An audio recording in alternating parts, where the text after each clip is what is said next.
हाय सांग माने जय Jagannath welcome to Babli lifestyle and cooking channel को। तो आज रेसिपीटी होची आलू मटर झोल। तो चैलेंज स्टार्ट करबा आज रेसिपी। फास्ट तेल को गरम कर चीनी ऐड करेंगे। चीनी टिके हो जाता को पियाज ऐड करेंगे। पियाज को फास्ट ब्राउन कलर करदे।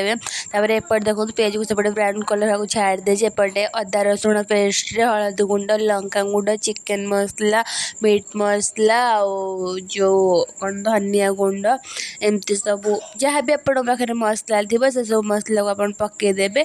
किंतु चिकेन मसला को आ धनिया गुंड पकईदेवे माने टिके टेस्ट भल आए धनिया गुंड और चिकेन मसला पकेले। तापर स्वाद हिसाब से लुण पकेबे। आप जी क्वांटिटी करते से हिसाब से लुण पकेबे। तापर ए सब को टिके मिक्स करदेवे। सबको मिक्स कर सारा पर जो पियाज थे मान पियाज को हम जो ब्राउन कलर करते से अदा रसुण पेस्ट पकईदेवे। मुझे पानी देली कारण आम कौन करूना जमी मसला फास्ट माने पकाऊ तापर पानी दे। कि जेहेतु मुझे सब मसला अदा रसुण पेस्ट सब मसला मिक्स करके पकई देली से मुझे एकाथरे पानी देदेली। एमती पानी देते टे गोल 5 मिनट फुटिया को छाड़देवे। एठी मु भूली जाइली धनिया गुंड पकईको तर ये धनिया गुंड पकईदेली। धनिया गुंड पकई सारापर आउ थे एमती मिक्स करदेकि मुझे छाड़देवी 5 मिनट फुटाइवाई। टे भल से फुटी सारिकी जमती आम मैंने तेल माने मसला तेल बाहर पर्यंत वेट करूँ से मसला तेल बाहर पर्यंत वेट करेंगे।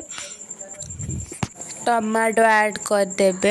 ये मसला रेडी हो सारापर मु आलू के जो सिझे रखी आलू मटर को से फास्ट आलू के हाथ में चकटिकी मसला पकईदेली। तार सबको भल भाव मिक्स करदेली।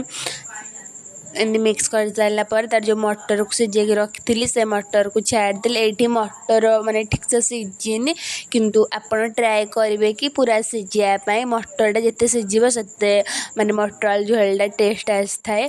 तापर ए सब को भल भाव मिक्स करदेली।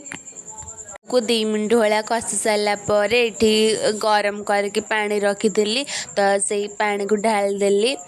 ये सदा मन रखिए कि जेकोसी तरकारी कर सदा गरम पानी यूज करेंगे। तो गरम पानी यूज कले तरकारी भल आए तो से गरम पानी यूज करेंगे। ये मु 5-6 मिनट छाड़दे फुटिया को। ये रेडी हो गला आमर मटर आलू झोल। मु फोटो उठे पारिन जो वीडियो करी से स्क्रीनशॉट मारी देइछि सेथिपई एते भल दिसुनी किंतु टेस्ट पूरा मस्त थिला। थरे ट्राए करिवे।